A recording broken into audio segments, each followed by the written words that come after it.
Ah, Hangman's Alley.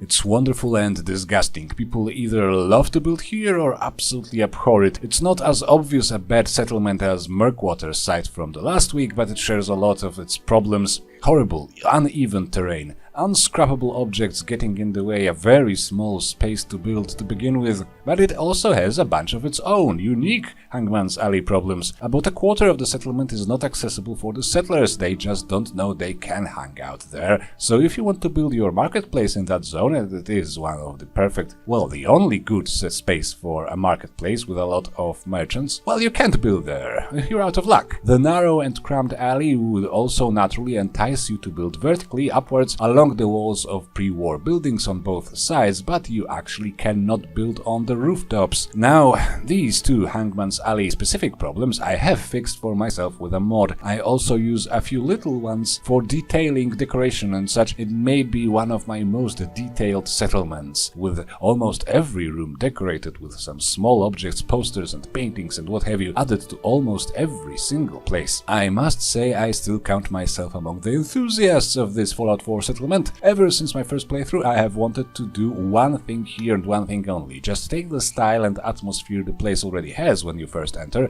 with the scrappy little junk shacks crammed into a narrow, trash-filled alley. Take that thing and crank it up to 11. With junk shacks built on top of other junk shacks, overhangs overhanging other overhangs, and everything is lit with candles and oil lamps. It's a roleplay thing for my character, but also, in case of Hangman's Alley, it just works. So everything here is built on top of something else. The settlement has grown upwards gradually. I think it has taken more than 40 hours of my life at this point, especially that a few places, like my house, have been torn down and rebuilt more than once. That's because you can never really close off any darn building here. There is always something getting in the way of your placeable walls. I said good. I decided this is exactly what people would do here. It's not a problem to be missing a wall if you are protected by pre-war brick walls all the time anyways. So let's take a tour of what may be my proudest achievement in Fallout 4 settlement building. Don't wanna oversell it, but it is really something, I think. A lot of guns have been dropped and stored in the workshop to get a bit more building budget here, and at this point I need to be really careful because I am getting some frame drops as I approach this place, and I know the next step from steady frame drops is steady crashes. So some small bits of my initial ambitions will forever remain unfulfilled when it comes to Hangman's Alley, but at this point is really quite close to my ideal. Let's take a look. Get the show on the road. Well, there is something vaguely interesting behind me, but I think I will leave it for later. For now, let's go and take a walk on the lower level of this settlement. Yes, there are farms. Down here there are also some farms upstairs on the rooftops. That's because it's rather difficult to cram them here. These guys are having a moment. Nice. There's my dog over here. Oh, having fun. Alright, let's go. I have no idea how anything can grow here with almost no sunlight most of the day.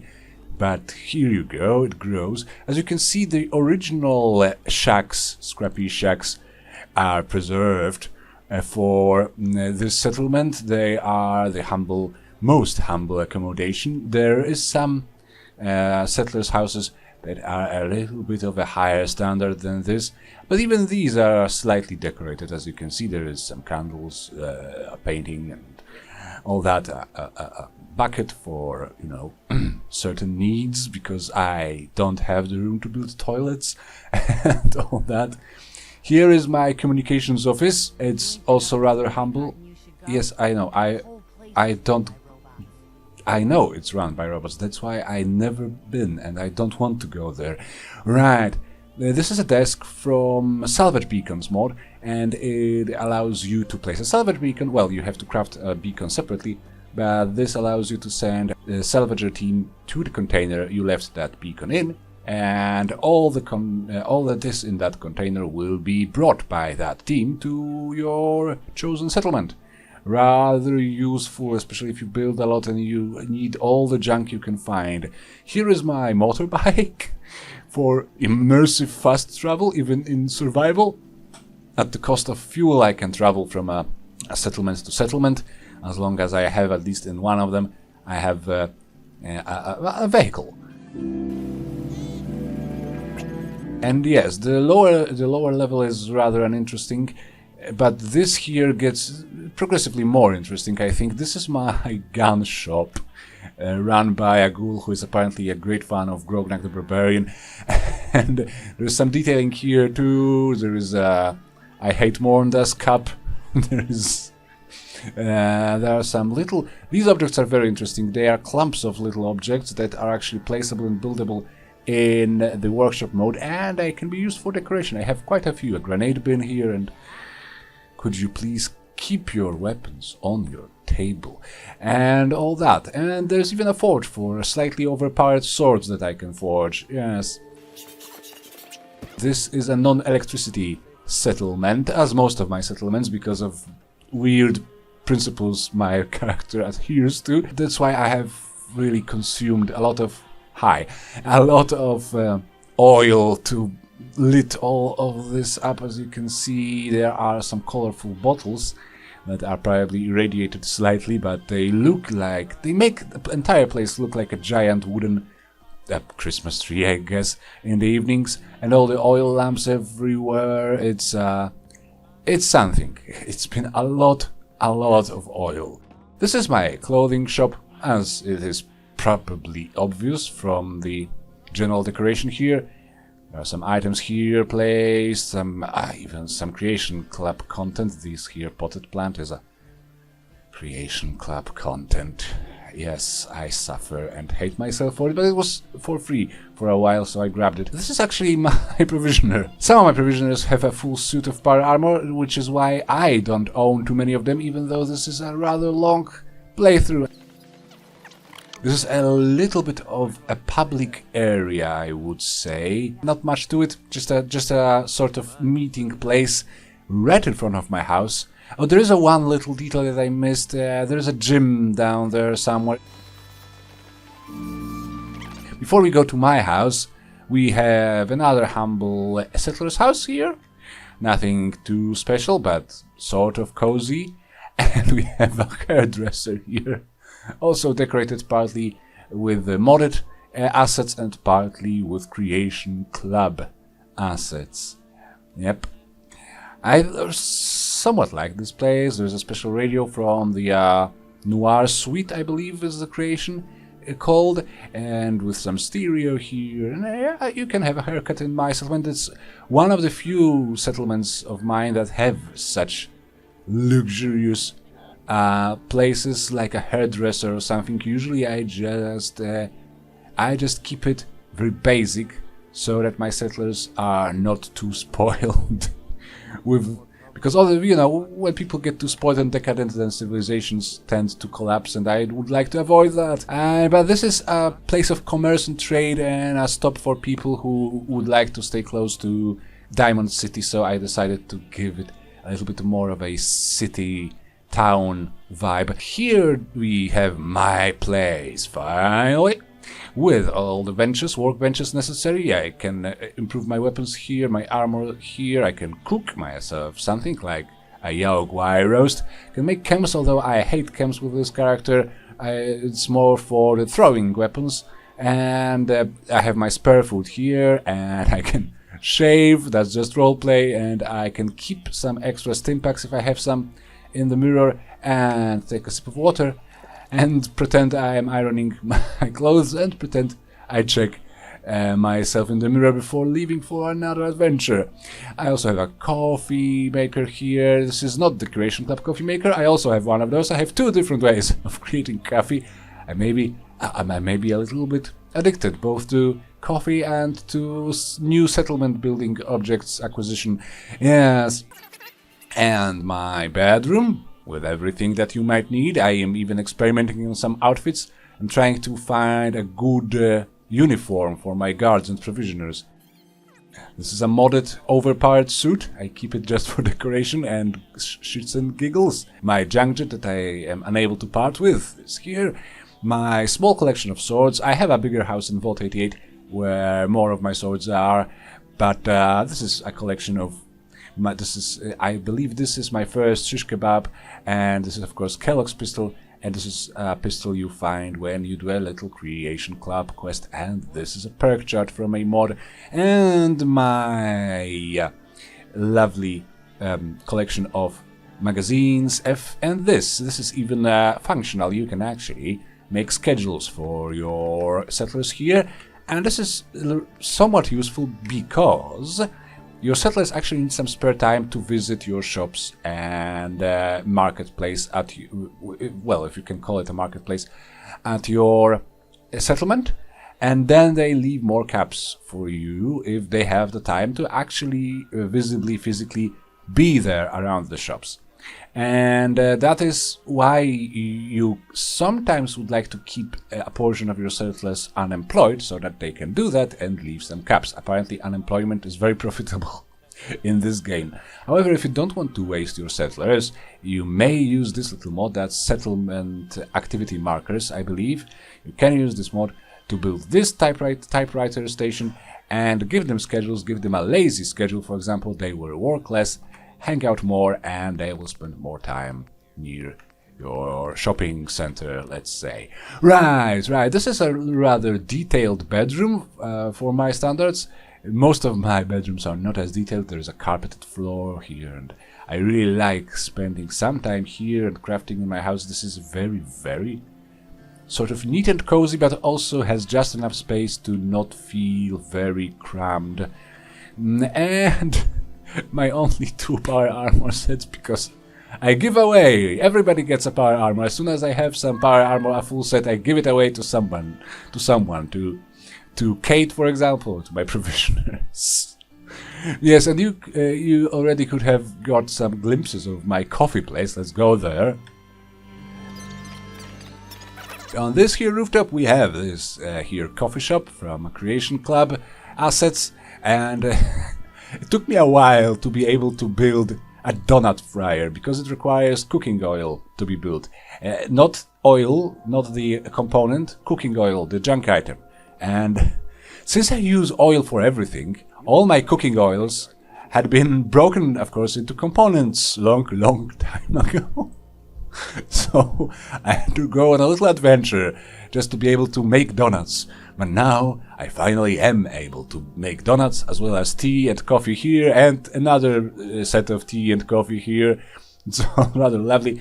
Settlers don't go here that often, unfortunately, because it's very high and they have other priorities before they reach this place. Sometimes they do. And here is my farm. My little razor grain farm, because it actually is needed. Usually I don't plant razor grain because it's not really needed for anything except maybe some soups, specifically noodle cups. Noodle cup is a useful item. Sometimes it satisfies both your thirst and hunger, so it can be useful. Now this is one of my favorite places in all of my settlements. An open-air club, let's say, with rather stylish furniture, some Creation Club chairs, and some Homemaker tables. This is of course Singing Settler mod. She actually sings here almost for the entire night. If I got arms, hold you tight. Here is my main trading area. Main because it has the general store and the bar. The bar actually uses a little trick. This is the actual bar. This mat from Homemaker. This is the actual bar. I like how the tier 1 bar looks, but I wanted the tier 3 functionality, basically. And the tier 1 is easier to squeeze in tight spaces like this one, so yeah, that's what I did. Right.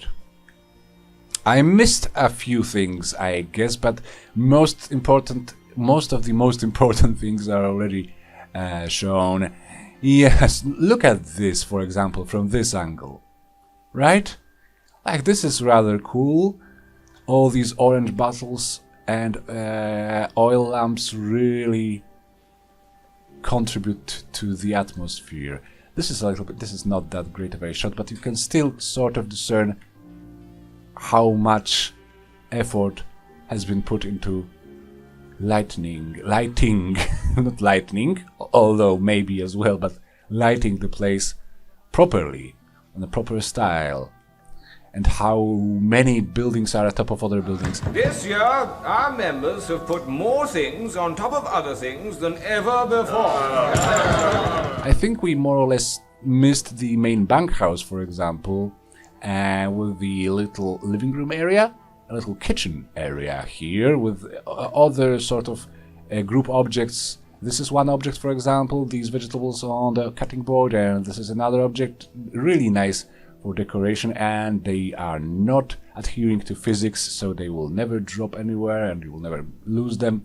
They don't take a lot of settlement budget, they are really neat for detailing. And another bed with a sort of poorly angled divider wall, sort of gives off that it's not very well built. It's all sort of scrappy and makeshift, and that's what it should be, so I am fine with that wall. And with all this here too, more or less, this guy keeps his things, well, no, nothing is here, but he could keep his things here in these wooden crates.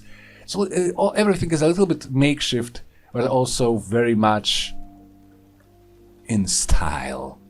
There is another settler's house here, and this main bunkhouse used to be my house, but I ran out of space. I need more space for myself, and I wanted some house at the top of the roofs of the buildings, of the pre-war buildings surrounding the place. So that's what I did. I built my own place up there, and there is as well a little clinic, a very little clinic with another little razor grain farm at top of it.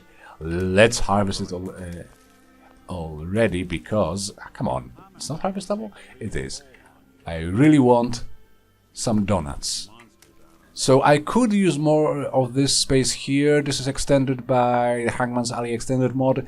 I could use some space here for to make the clinic like more impressive and more like a clinic with some room for patients. But this is first not in the style I aimed for, and secondly, I wanted my rooftop farm more.